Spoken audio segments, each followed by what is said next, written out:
Bonjour, cette semaine je vous propose de retrouver le diocèse aux armées françaises avec Monseigneur Luc Ravel. Bonjour. Bonjour.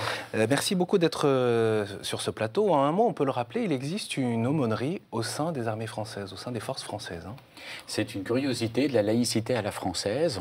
On connaît l'autre curiosité, c'est le système concordataire des diocèses de Metz et de Strasbourg. Et puis il y a ce troisième diocèse qui n'est pas concordataire puisqu'il est totalement intégré à l'intérieur d'une institution étatique, le ministère de la Défense et pour une part le ministère de l'Intérieur avec la gendarmerie, et qui se réalise au point de vue administratif sous la forme de l'aumônerie militaire catholique. C'est pour honorer cette liberté religieuse au sein de cette institution qu'est l'armée. Liberté religieuse, liberté de conscience, on pourrait jouer sur les deux, mais c'est cela. Et cette aumônerie existe depuis déjà le XVIe siècle, elle a traversé toute l'histoire de France, et c'est apparu comme une nécessité. Même la loi de 1905 n'a pas remis en question finalement l'existence de cette aumônerie militaire, qui est reconnaître finalement que chaque être humain, et soldat en particulier, confronté à des situations extrêmes, a besoin d'un soutien religieux. Et on peut le dire, l'aumônerie catholique intervient aux côtés de l'aumônerie juive et puis musulmane. Alors dans l'ordre, l'aumônerie catholique, l'aumônerie protestante, l'aumônerie israélite et depuis 10 ans, 2005, l'aumônerie musulmane. Monseigneur, vous êtes évêque aux armées depuis 2009, bientôt 6 ans. Vous êtes issu d'une famille de militaires, plus précisément de l'infanterie militaire pour votre père, votre grand-père. Après Polytechnique, puis l'École nationale supérieure des pétroles et des moteurs, vous êtes entré dans la congrégation des chanoines réguliers de Saint-Victor. Votre profession solennelle date de 1985 et c'est le pape qui vous a tiré de cette vie religieuse en vous nommant au sein des armées. Peut-être une première question d'actualité brûlante à propos de la situation en Syrie. On sait qu'il y a eu ce revirement à la fois de la France mais aussi de la communauté internationale avec les interventions aériennes en cours. Que faut-il en penser ? Ce qu'il faut en penser, c'est que notre objectif militaire doit coïncider avec des objectifs politiques. C'est-à-dire que nous le disons clairement, tous les grands chefs militaires sont sur la même longueur d'onde, n'est-ce pas ? Selon l'adage romain, vous voyez que le glaive est soumis à la toge, c'est-à-dire que nous obéissons au pouvoir politique, en France, en République et en démocratie. Et donc notre enjeu, si on nous dit que la mission aujourd'hui doit s'étendre au-delà de la frontière physique, locale, mais sur l'espace aérien syrien, nous on y va sans aucune forme de procès, puisque de toute façon nous savons que c'est le même combat, j'aime à le dire, que nous menons depuis le 11 septembre 2001, sur des terres différentes, mais c'est un même combat, et qui c'était en Afghanistan. Voilà. Et donc, c'est le militaire que je suis aussi, parce que nous accompagnons les militaires, et non pas d'abord les politiques, même si on pourrait en discuter, en se disant, est-ce que les politiques feraient pas bien de temps en temps d'avoir aussi un accompagnement religieux dans les choix qu'ils font face à des situations qui ont une dimension religieuse, peut-être détournés, dévoyés, mais qui incontestablement ont une dimension religieuse importante. Justement, en tant qu'évêque aux armées, vous avez été sollicité pas du tout. Pour recueillir votre expertise sur ce contexte très particulier du Moyen-Orient. On parle beaucoup de l'État islamique, de Daesh, évidemment. Je trouve toujours de ce côté-là un peu décevant, d'autant qu'il existe effectivement des conseillers religieux officiels, en l'occurrence les aumôneries militaires, aussi bien catholiques, protestants, israélites et musulmanes, et nous ne demandons que cela, à être auditionnés ou qu'on puisse s'appuyer aussi, non pas sur une expertise stratégique, tactique, ce que vous voulez, ni même diplomatique, ça c'est chacun son travail, chacun ses compétences, mais une expertise religieuse en disant que peut représenter aujourd'hui le fait d'être en face d'hommes qui se définissent explicitement comme des bons religieux face à des mauvais religieux, c'est-à-dire des bons musulmans face à des mauvais musulmans, qu'ils exécutent autant que les chrétiens et autres. Voilà, ce serait intéressant. Alors évidemment, on est là pour parler de la vie de votre diocèse. Mais peut-être qu'on voudrait quand même vous entendre un mot sur votre expertise sur la situation, puisque vous êtes là, vous avez la parole. Vous pouvez Ce qui est sûr, ce qui est certain, c'est que nous sommes devant une situation qui correspond avec ce que l'Église a toujours dit. Nous n'avons pas la maîtrise complète ni du cosmos, ni de l'histoire. Et quand nous affirmons, c'est une grande affirmation, que le Christ est le Seigneur du cosmos, c'est-à-dire de la nature concrète, matérielle, et de l'histoire, nous affirmons que ça échappe aussi aux hommes. Donc on comprend notre désir de dominer les événements, mais alors ces 5 dernières années, depuis 6 ans, entre guillemets, que je suis aux affaires, au diocèse, aux armées, je constate que nous sommes sortis de lois de programmation, de ce qu'on appelle dans l'armée de planification. Nous sommes dans un monde de plus en plus instable, imprévisible, et ce n'est pas une accusation ni de droite ni de gauche, c'est simplement une vision, je dirais, politique et non pas politicienne, qui me permet de dire que nous sommes rentrés dans une période de confusion extrême. Personne ne savait il y a 2 ans qu'on ferait cette guerre contre Daesh qui se réveille et autres. Personne n'aurait parié qu'on va intervenir en Syrie, peut-être demain dans tel autre pays d'Afrique. Regardez le Burkina Faso qui est en train d'être complètement révolutionné aussi, et nous y sommes, je le rappelle, avec nos forces spéciales. Donc on voit bien que la lecture prophétique, évangélique que nous pourrions faire, c'est que, comme à d'autres périodes de l'histoire d'Israël ou d'autres périodes de l'histoire de l'humanité, nous sommes dans des périodes où la maîtrise de l'histoire et des événements nous échappe. Et donc nous sommes sur des périodes beaucoup plus de conduite, de réaction, et nous ne voyons pas tellement plus loin que les 3 mois ou les 6 mois à venir, ce qui rend la tâche du politique extrêmement difficile. Seigneur, il y a environ 220 aumôniers au sein du diocèse aux armées. Je vous propose d'aller à la rencontre de l'un d'entre eux, le Père François. Il est frère de Saint-Jean et aumônier militaire à plein temps depuis 1991. Après plusieurs années dans la marine, il est désormais dans l'armée de terre. Il accompagne les militaires au quotidien dans la caserne. Il est aussi envoyé régulièrement en mission à l'étranger, comme dernièrement en Afghanistan ou en Côte d'Ivoire. Notre journaliste Coraline Salvoche l'a suivi une journée sur la base de défense à Valence.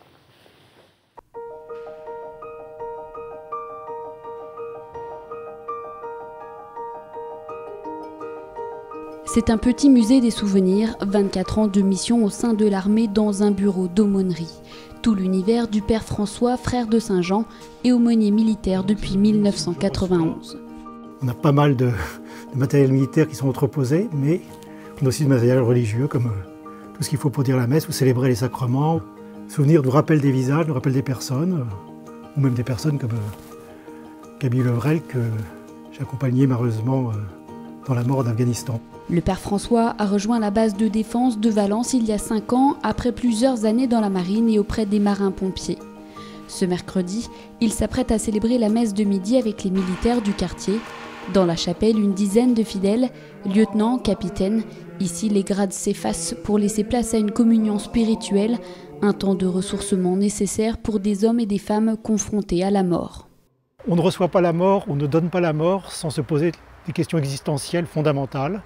Et on est là aussi pour essayer d'apporter, on pourrait dire, un certain nombre de clés de lecture, de proposer ces clés de lecture, et chacun après en fait ce qu'il veut. On pourrait dire qu'on est des témoins, on est des panneaux indicateurs, on renvoie un mystère, et on est simplement là pour le dire et pour l'accompagner, quoi. Depuis 5 ans, le Père François arpente les rues de la caserne. Ce fils de parents, tous les 2 militaires, aime partir à la découverte de son secteur pastoral hors du commun. L'aumônier, on pourrait dire, est le curé de paroisse de les unités militaires qui desserrent. On essaye de passer régulièrement, tout en respectant aussi les phases de travail des personnes ou en s'associant à un certain nombre d'exercices que font les personnes. Déjeuner au self, café dans la salle de repos de l'état-major. Ces moments sont l'occasion d'échanges privilégiés. Au fil des mutations et des missions, ici, chacun a tissé un lien particulier avec le Père François. C'était vraiment à la fois très agréable de retrouver une vie, une communauté religieuse, enfin une communauté humaine et religieuse avec le Père Gray ici, et de partager avec les autres militaires, en liaison avec le Père Gray, un certain nombre d'activités qui étaient les messes du dimanche, mais aussi les baptêmes, les cérémonies. J'ai eu la chance de partir avec le Père Gray en Côte d'Ivoire en 2013. Il nous a suivis sur tous les différents déploiements que nous avons fait là-bas. Et il est vrai que c'était très, très touchant d'avoir des messes dans la brousse qui nous rappelaient un petit peu le pays et qui nous permettaient de garder un lien avec nos familles. Et la présence permanente du Père François dans le quartier est appréciée à tous les niveaux. Ça apporte beaucoup de sérénité et notamment auprès du commandement, puisque ici nous sommes une entité administrative avec beaucoup d'officiers et de sous-officiers. Et puis, dans une autre démarche, c'est aussi la certitude de pouvoir avoir une oreille et une écoute, quel que soit d'ailleurs son rôle et son poste. Depuis son arrivée à Valence, le Père François est parti en Afghanistan et dans plusieurs pays d'Afrique. Mais aujourd'hui, la mission est également importante en France. Depuis janvier, les militaires sont également sollicités en métropole pour la surveillance des lieux de culte. La présence de l'aumônier est importante comme en opération extérieure parce que les gens sont éloignés de leur famille pendant 6 semaines.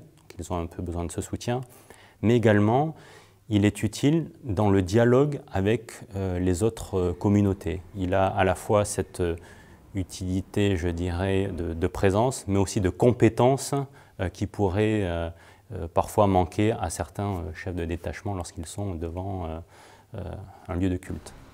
Et s'il vit à Valence, le père François part en mission également avec d'autres régiments. Objectif, accompagner le plus possible de militaires dans des milieux de plus en plus violents et hostiles. J'ai envie de dire que bien avant que le pape François nous parle d'aller à la périphérie, le diocèse aux armées est depuis toujours à la périphérie de l'Église, est en contact dans un milieu professionnel avec des personnes qui viennent de toute origine, avec tout cheminement, des croyants, des non-croyants, des catholiques très pratiquants, des peu pratiquants. Et donc nous avons cette chance d'être au service de cette communauté humaine dans sa globalité. Prochain départ, début 2016, destination l'Afrique pour 4 mois.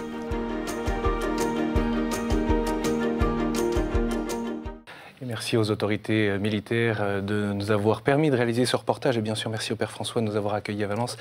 Monseigneur, je vous ai vu très attentif, mais c'est vrai qu'avec le diocèse aux armées, on est plongé en quelque sorte au cœur des conflits, des zones de tension, à la fois à l'intérieur de notre pays avec ce risque de terrorisme et aussi à l'extérieur, on en a parlé, à l'étranger. On est placé dans une situation que le Père François a tout à fait qualifiée de périphérie.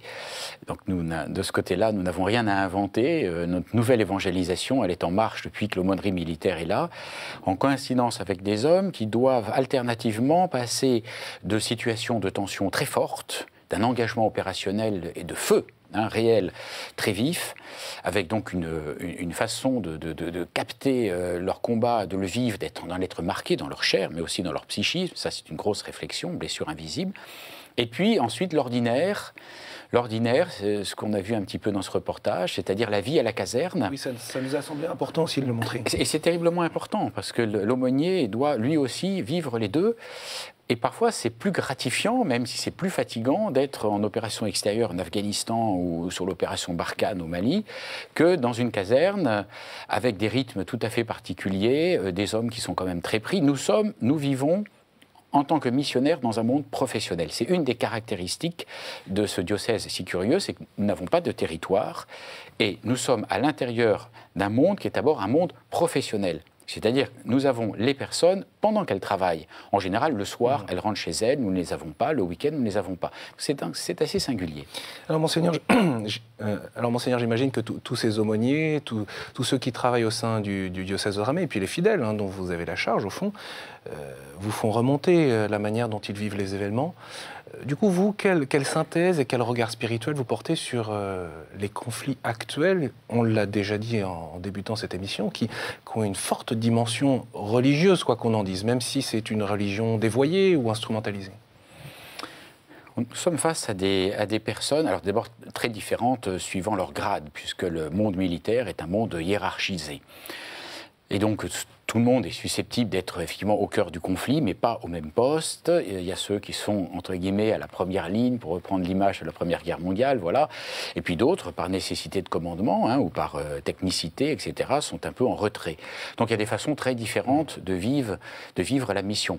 Il est sûr qu'aujourd'hui, quand vous êtes en contact direct avec l'adversaire, et des contacts forts, des contacts qui peuvent se terminer à main nue, si vous voulez, à l'arme blanche, il faut quand même aussi dire les choses telles qu'elles sont, c'est plus des guerres aseptisées où il s'agit d'appuyer sur des boutons, persuadés que l'ennemi, à travers des frappes chirurgicales, serait éliminé sans qu'on risque sa vie ou celle de ses camarades. Il ne s'agit plus du tout de ça. C'est la communication qu'on retient. Voilà. Mais pas du tout. Aujourd'hui, on est rentré à nouveau dans des conflits que les anciens d'Algérie qualifient d'identiques à ce qu'ils ont vécu entre 58 et 62. Voilà, simplement pour nos anciens qui nous écoutent, qu'ils le sachent, nous sommes concrètement, pour un certain nombre de nos militaires, engagés sur le même type de conflit.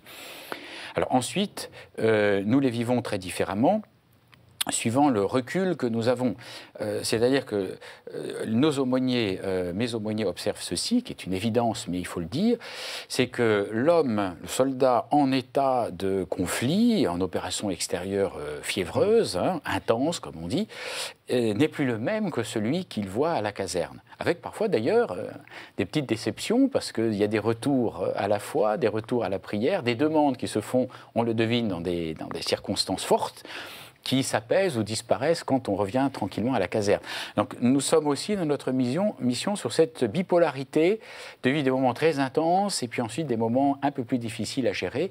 Et l'expérience humaine qui est la nôtre nous montre que parfois c'est le quotidien un peu plus banal qui est le plus difficile à gérer, en tout cas dans cette dimension spirituelle. Et ce rapport justement à la religion, en tant que c'est le rapport à la religion. Fibre religieuse de l'homme, voilà. Ça devient incontournable au fond? Moi, je pense que la fibre religieuse de l'homme émerge dans des situations intenses. Soit intense par la souffrance ou la dureté, soit intense par l'amour. Par exemple, je pense à ces préparations au mariage qui se font, parfois même qui se font sur des bateaux, qui se poursuivent en OPEX. Alors évidemment, on n'a qu'une des parties, on n'a pas les deux, mais ça se poursuit comme ça. Voilà, préparation au baptême, donc vraiment des moments extrêmement intenses de joie, de bonheur. Et donc, on a l'impression que ce qu'il y a de plus profond en l'homme émerge quand on le presse. Vous voyez, un peu comme l'accordéon, un peu comme le citron, excusez-moi la comparaison. Il faut que les circonstances extérieures ou intérieures soient suffisamment fortes dans la souffrance comme dans la joie pour qu'émerge ce suc les questions de la essentielles, sève au fond. et les questions essentielles et qui nous tournent vers la question du sens et donc de Dieu. Alors justement, Monseigneur, je voudrais qu'on retrouve, figurez-vous, les chasseurs alpins qui étaient au pèlerinage militaire international, un petit groupe, et dont notamment l'un d'entre eux a reçu le baptême. C'est un moment particulièrement marquant quand l'ensemble du diocèse aux armées est réuni pour célébrer les sacrements de l'initiation chrétienne. Nous sommes allés les retrouver, donc, ces chasseurs alpins, au pas chasseurs. C'est un reportage de notre journaliste Florent Brito. Levé tôt, la tenue impeccable, marche au pas cadencé. En avant, marche. Jusque-là, le quotidien du 13e bataillon de chasseurs alpins n'a rien d'inhabituel, si ce n'est que cette fois-ci, ils sont en route pour accompagner deux des leurs jusqu'au baptême. Nicolas et Grégory, tous deux la vingtaine entamée, ont fait ce choix après un passage au front. C'est vraiment en partant en Afrique que ça s'est déclenché. C'est de voir les autres chrétiens là-bas. Et on sentait qu'il y avait cette fraternité, cette cohésion, même si c'était la guerre, quoi. Je suis parti en Afghanistan pendant 6 mois et demi, où j'ai pu voir et faire voilà, des choses et chercher une réponse et un chemin en fait pour demander pardon et demander un peu la grâce de Dieu pour ces gens qui subissent la guerre. À leur côté, 40 autres soldats ont aussi sauté le pas à l'occasion du pèlerinage international militaire. Des soldats venus d'une quarantaine de pays différents se sont réunis le temps d'un week-end au sanctuaire de Lourdes. Cette année, le thème du pèlerinage « Qu'as-tu fait de ton frère ?» issu du récit d'Abel et Caïn veut rappeler à ces soldats leur responsabilité sur le terrain. Nous nous apercevons bien que le frère aujourd'hui est dans une détresse profonde, le frère identifié par d'autres pays ou le frère qui vient chez nous ou qui est autour de nous. Qu'as-tu fait de ton frère ? Ou plus exactement, pose-toi la question de ton indifférence à l'égard de ton frère.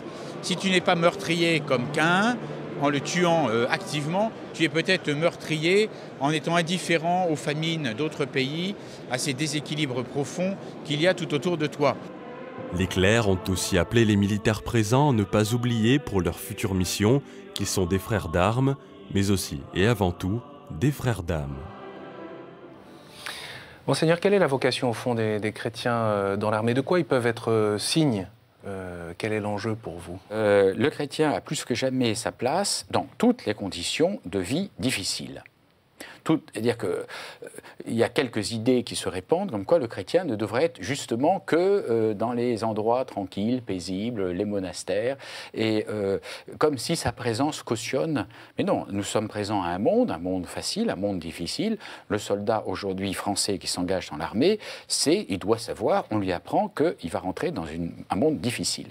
Alors, moi, il me semble que le chrétien devrait pouvoir, chacun obéit à sa vocation selon la grâce et selon le mystère de son péché aussi, hélas, n'est-ce pas? Nous parlions de signes de fraternité dans le témoignage qu'on a entendu. Je rappelle le grand message du Concile Vatican II, l'Église, mais l'Église incarnée à travers un chrétien, un caporal-chef, un général, etc., doit être signe de fraternité. Fraternité d'armes qui se vit, bien sûr, avec ceux qui combattent du même côté, mais aussi avec l'ennemi qu'on voit dans le blanc des yeux à certains moments et à qui on doit peut-être porter la mort ou subir la mort. Et là, on touche le fond du mystère chrétien, c'est-à-dire d'une fraternité qui soit capable d'aller jusqu'à l'amour de l'ennemi. Ça, ce sentiment ne doit pas nous empêcher de poser des actes de mort, d'aller jusqu'au bout de notre mission, comme nous disons dans l'armée, mais doit habiter en permanence, voilà, exactement, la gravité de l'acte. C'est pour ça que le Père François l'avait dit tout à l'heure, j'en suis convaincu, donner la mort ou recevoir la mort est toujours un acte qui nous fragilise, nous impacte ou nous blesse, parce que ce n'est pas normal, connaturel. Donc le chrétien doit être signe, et c'est ce qui marque dans nos armées, quand le chrétien peut être fidèle, par exemple, à cette droiture, à cette justice, aussi bien dans la mission de guerre que dans le commandement, il est un témoin tout à fait extraordinaire qu'au-delà de la mort, il y a une vie. Parce qu'en définitive, en tout cas le militaire, il est confronté avec la mort, c'est-à-dire la question de savoir si la vie traverse la mort ou si elle s'y arrête. Bref, l'espérance. Monseigneur, je voudrais qu'on dise un mot des aumôniers. Bien sûr, il y a de nombreux laïcs qui sont mis à contribution pour prendre cette responsabilité, et aussi des prêtres. Je vous propose de retrouver des séminaristes du diocèse aux armées qui se sont entraînés avec des militaires. C'est un reportage réalisé à Couët-Quidan.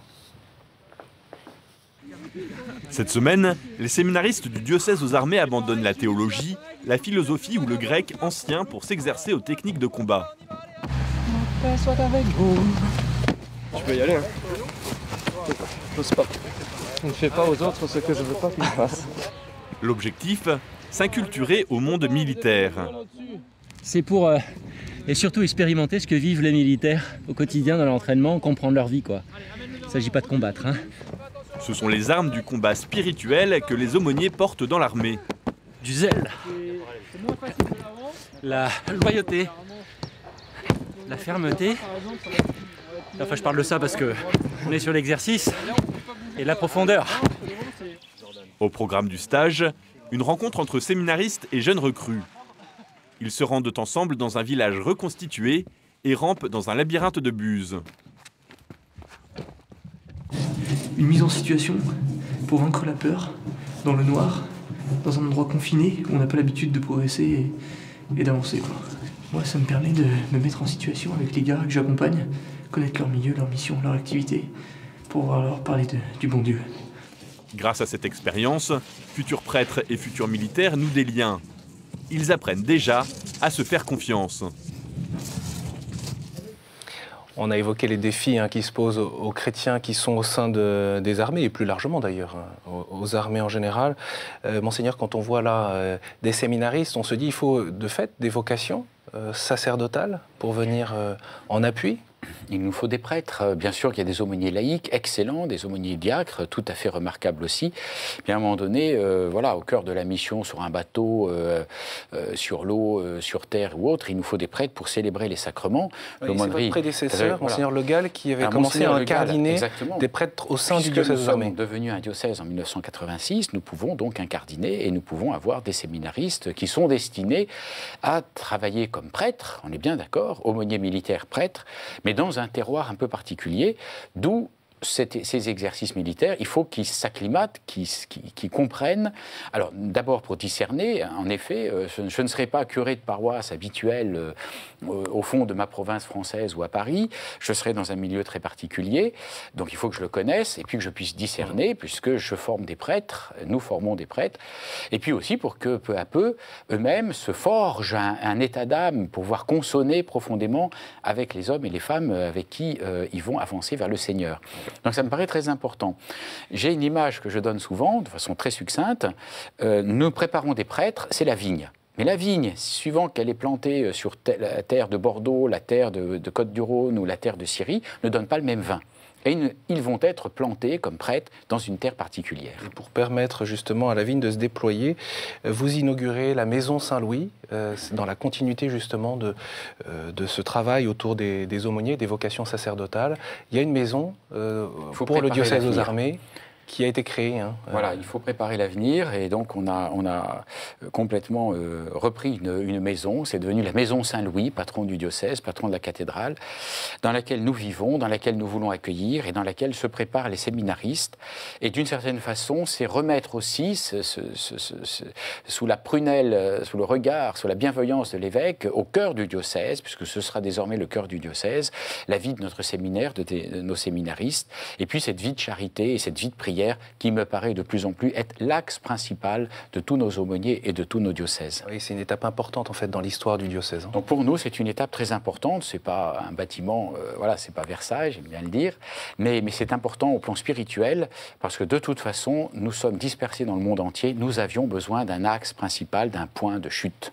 Monseigneur, peut-être pour conclure, parce que certains ont gardé le souvenir de cet échange avec votre ministère et quand vous avez écrit un édito après les attentats qu'on a connus en janvier en France sur le rapport et ce combat entre le bien et le mal. Et du coup a ressurgi la question de la laïcité, de la liberté de parole de l'évêque au sein même des armées. Et on se souvient que le ministère de la Défense a demandé à ce que son logo n'apparaisse plus sur votre revue diocésaine. Comment comprendre, après notre échange d'aujourd'hui, comment comprendre cette situation ou ces tensions, ces difficultés ? Cette situation qui d'ailleurs a été des tensions médiatiques ou Internet ou numériques, mais finalement ça s'est passé dans un très bon dialogue, très clair, on s'est expliqué, qui manifeste simplement que la laïcité, toute vraie laïcité, ça doit être un rapport, une alliance, voilà, entre le politique et le religieux, et en même temps une certaine distance. Et finalement, il était bon de reprendre cette distance par rapport à un logo. Moi, je m'exprime en tant qu'évêque aux armées, dans j'espère, la tradition catholique, voilà, et non pas, je dirais, au nom du ministère de la Défense, avec qui nous sommes évidemment en lien constant, structurel, administratif et institutionnel. Donc laïcité saine, nous sommes en lien profond et en même temps chacun, voilà, de même que je ne suis pas obligé de corroborer tout ce que dit le ministère de la Défense, puisque chacun a aussi son autonomie, mais nous travaillons ensemble pour le bien du royaume de Dieu. Je renvoie bien volontiers d'ailleurs à cet édito que l'on trouve sur le site internet du diocèse aux armées du mois de février, ce rapport entre le bien et ce combat entre le bien et le mal aujourd'hui. Merci beaucoup Monseigneur de nous avoir accompagnés sur ce plateau. Bien sûr, vous retrouvez cette émission sur le site internet de KTO, n'hésitez pas à la partager bien sûr sur les réseaux sociaux. Très bonne journée et merci pour votre fidélité.